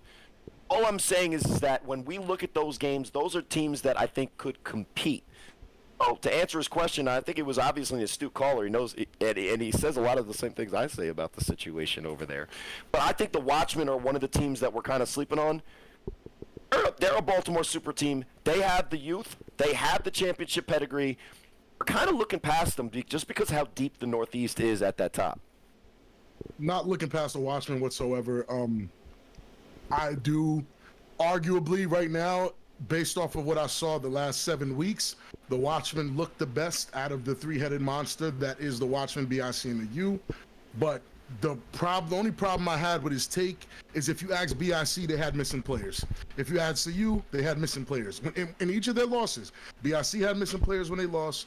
The U had missing players when they lost. The Watchmen had missing players when they lost. My question, and what I'm looking forward to seeing, is what happens when all those teams are fully staffed in the playoffs to give us the full smoke. This is why I do feel personally that these are some of the best playoffs to ever watch in a very long time in the A7FL. I've been part of most of them, but this one feels different. There's a different air about this one. So I can't especially wait based on what we reported tonight. Oh, for sure. So I can't wait to see all that three-headed monster, again, the Northeast three-headed monster, all those guys fully staffed when they run into each other, because after those games, there are no more excuses. It's may the best man win. I'm excited for that. Put you on a hot seat. Let's say the Watchmen make it out of the Northeast. Play the Nightcrawlers. You want to take? You know I'm gonna give you a real take. I'm gonna give you a real what take. I'm saying is that not the worst case scenario for a Baltimore team, that the team that they have to play in the Final Four is a team with a vendetta against them? That's the worst case scenario for the Watchmen. And that's why this is a hot take. I do feel like if BIC makes it out, they can compete and beat the Nightcrawlers. I think they can. BIC is talented enough. They're savvy enough. They have the vet presence and the talent to keep up with the Nightcrawlers. I feel as though if the Watchmen make it out, they're going to lose. And the reason why I feel like they're going to lose is there's a little extra juice that comes when it's a vendetta game. When guys have a bad... That's the U this year against BIC, right? And axe BIC the year before that. Like, you know what I'm saying? It's just different when you play guys that you really, like, you're salivating to get to. It's a little different feeling, and that's my take on that. And, you know, guys, do with it what you will. I didn't mention the U because even if the U make it out, historically it seems like the U have had problems with quarterbacks that are that fast. And seeing the U have to deal with a Mark Bagway, it's nothing against the U. It's just more on what Mark Bagway can do against that type of team. I will say this. Offensive line for the U at full strength is one of the best units that I've seen. Best. And if they have a formulation to basically stay in any game against anyone, they're running the ball and consistently able to dominate. Right. And Carlos Carlson goes, play action up top, chicken box. I think that the U is still one of those teams that we really have to be looking at as a potential threat in this. And they only get looked over is because the road that they have to take is almost impossible. It's a tough road. It's almost not fair, but hey, that's life. Let's get to the next one, Matt. Boom. Hey man, it's loud. Quick thing. I ain't even got no questions, man. I see where the league going at. Ashanti got trading cards. You got NFL players coming in. We're expanding to the West Coast. Man, I just want to say this is a great look for the league, seeing where it came from to where it's at now. Can't wait to see where this shit go in the future, man. I really don't care who win a championship. At the end of the day, the league winning, man. Go out there and ball out. That's one of the elder statesmen. It's a surprisingly expletive-free call from Loud bleepin' Wilkes. There were guy. a call from a Baltimore number, 2 calls from a Baltimore number that I could not play because the transcription was wild. We'll play it after the show for us. We might make it an NFT. Who knows? Can I ask if I was... No, I don't. No, go ahead. Shouts to Loud. That was a great phone call. I can do nothing but agree with you. I met Loud when they came out here for the last game they decided to play. Loud's a nice guy. A lot taller than I thought, too. He's a good player, too. Good player, good guy. Yeah, really good heart of the team. I definitely enjoyed talking to Loud. Good dude. And that was a phenomenal message. I agree with them. I'm just happy I'm on this side of it, and I don't have to get destroyed by former NFL guys. I'm cool. Retired. Let's get to, we've got 3 more here. Man, like I was saying, big renegades, you feel me? Fuck all them niggas on the west side. We gonna kick that, we gonna kick that animal's ass. You heard? 45-0, fourth quarter, and we on to the has done. Shout out to my guy D'Angelo. And that was the Definitely last him. one we had. Because the other ones are like 10 seconds and they are just disgusting. Hey, for the first time we have people calling in. We had a couple that we can't play. I'm sure that they're going to be fun for us, on the side. And I will say don't this. We have some good fans and some smart, astute fans. Those guys are making great points and they're paying attention. And I don't want to ignore the chat. Deontay Henderson is saying Buck is not like that for real. Let's just be clear. They said that Ole feels like people didn't watch the game to blame the entire game on Lenny. I definitely am not of that caliber that Lenny's fault. It's like Lenny's fault they lost. I just don't like Cory's take on the two-headed monster quarterback thing, using Lenny as the second head. Pause. But yeah. Only multiple heads we need in our lives as A7FL announcers are the dragon with 3 heads that is Matt Ryan, the prince that was promised. Okay. All right. Safe. And on that note, we might as well do some predictions. You guys want to do some predictions, and then I'm going to go eat dinner at 11 o'clock at night. Same, Matt. I got to eat dinner right after this. Yeah, Cory, go first with your predictions. I want to hear what you think so they can destroy you next year. So you can. My predictions now is after that conversation with Mac Kenny, I think we had a lot of great conversations. I really have to give Kevin, the coach of the Vibe, a lot of credit because I can tell when people watch film. You know almost immediately when somebody has seen film that they know what they're talking about and they're not just making it up. That guy is out there getting a great read, and hopefully my guy G Hurd.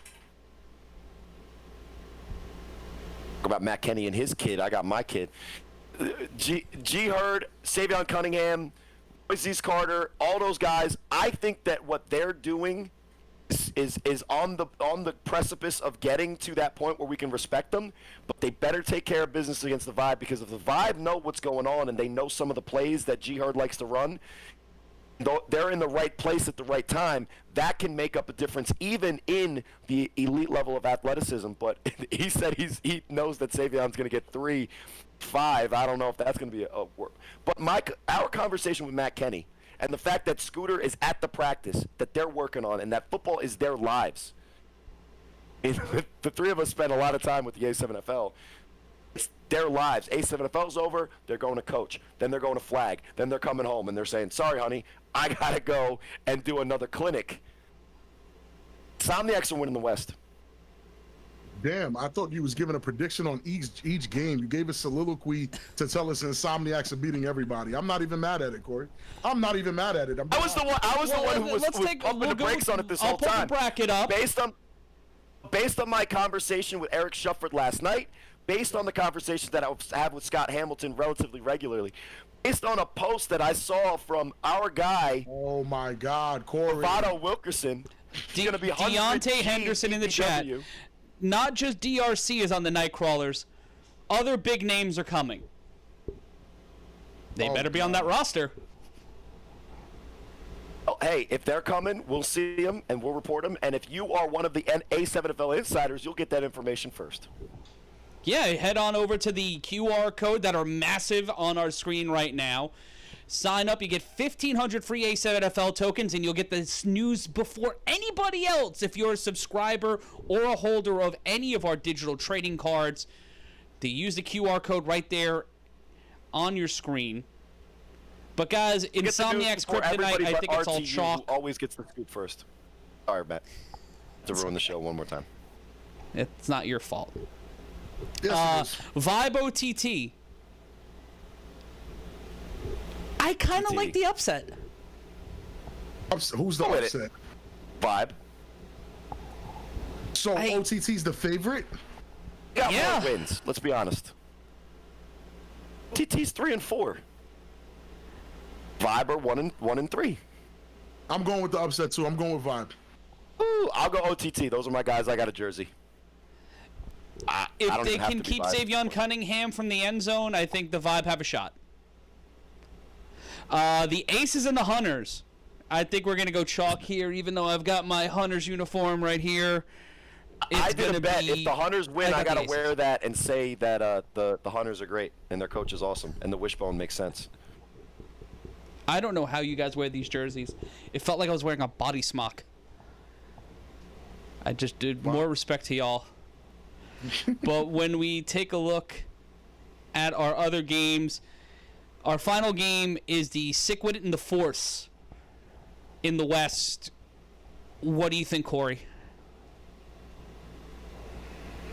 Jeremy Geary, Lavish T, or Tenyon Uzue. Gotta go flashy, man. Sick with it. Rob? And I kind of feel a little shitty because like one of my new favorite players, I don't know his jersey number, but his Instagram handle is Chief Mando _48. That's how you refer to most people anyway. Yeah, their handle. Chief Mando 48. He's actually becoming one of my favorite players, and he's on the Force. The guy can catch. The guy has the energy I love as a player. So I really hate to go against my gut here. And I have to go Sick With It, unfortunately, based off of what we know. But I think the Force are going to give us a great show. I think it's going to be a great game. I have Sick With It by a score. Okay. And now let's take a look at the East games taking place this Sunday. Animals, Renegades. Rob, you go first. Right now, that rematch, if CP3 was 100%, I would say, hey, fellas, there's no other game I'd rather watch that day but that one, because I feel like the upset here is the Renegades are going to pull one out. But without a healthy CP3, with just Birdie coming back with just his hair, I don't think that's going to be enough to stop Huff and the Animals. I have Huff and the Animals winning by at least a score. Ray Baskerville, Cory? Defensive Player of the Year candidate. Andre Haynes, always a 100% on the field type of guy making an impact. Huffables. So, I said Huffables, yeah, I said Huffables. Wild man. Those are my guys. Well, I've gotten some more news. I was given a source that said that Corey Price will be starting on Sunday. Oh, shit. Hold on. Tune in! Oh, okay, sorry. Tune in! Thank you, Matt. I'm going to change my pick. I have Renegades for the upset because if Corey Price is healthy, the Animals are in trouble. The last time these two teams played, the score was or does what? he lose the one that matters? 12-0? Huffables. Say that again, Matt? The last time these two teams played, they only scored one time apiece, maybe twice apiece. Oh, what? It was 7-0, and one of the touchdowns was taken away because some would say that Dondre caught a touchdown that would have tied it up. Well, it would have been 7-6, but they would have had a chance to tie with the extra point. And it was in that ridiculous, 90-mile-an-hour wind situation. Right. So this game is completely different if CP3's healthy, doesn't get hurt first quarter, first play of the game, and he's able to use his legs and his arm and his know-how to get a win. I say it's a very chippy game, but because the Renegades are going to be able to have an offense, they might be able to overwhelm the Animals with their defense and a little bit of that offensive attack. I changed my pick with a healthy CP3. I have Renegades for the upset. Well, you said it in your pick. By an extra point. I don't disagree with that. I think the Renegades by one score. Huff is the best player in this league's history, but the inexperience from his young core players intermingled with the veterans on that defense. Huff playing 60 minutes of playoff football may not be enough. And I think that's going to be the problem. In the regular season and losing the one that matters. But we also have our 4 o'clock game. The U and the Snow Tribe. Don't even say their name. I think we all agree Patterson will be moving on. But I'm excited to see what Jonathan Keel and the Snow Tribe offense do. I think they may surprise some people. I think this game's going to be close. I think the U will distance themselves late in the third, early in the fourth. But we'll see the U play the BIC next week, and the Renegades, in my opinion, making the trip up to Baltimore or down to Baltimore to play the Watchmen. In Ohio, I believe we got the heist over the Volcano. The heist over the Crush. and we're all taking the chaos over the Volcanoes. Sorry, Olentangy. But Florida, our last game, Orange or the Ghost, who will be playing the Nightcrawlers? I mean, based on what we've seen recently, the Orange are the team that's more together. Joey Bate and Woody Ness-Charles are my guys, but based on what we've seen, the rosters top to bottom and with Coach D. Lane kind of pulling them together, O-Town Orange, but I'll ask you this, guys, does it even matter? It doesn't. I mean, they got to run into that monster, and it's not gonna look pretty, in my opinion. Nightcrawlers heavy. Who wins against the O-Town Orange or Ghost? Nightcrawlers. But on that note, the next time we will be seeing you is live this Sunday on A7FL.TV and internationally on DAZN. If you're watching us on A7FL.TV, be sure to like, comment, and subscribe to this podcast. If you're listening to the audio version, do the exact same thing. Support our sponsor, Skillshare. Go to the QR codes, do all the things, and join us live this Sunday. 3 games from the Games of the Week broadcast team. The whole team will be there. I'm actually showing up this week. But thank you to LJ Smith for covering for me 2 weeks ago when Catalyst Wrestling was in Brooklyn. But for Big Rob Fabien, for Cory Hammond, and I'm Matt Ryan, always reminding you, don't be an asshole. I'll try. ain't trying shit.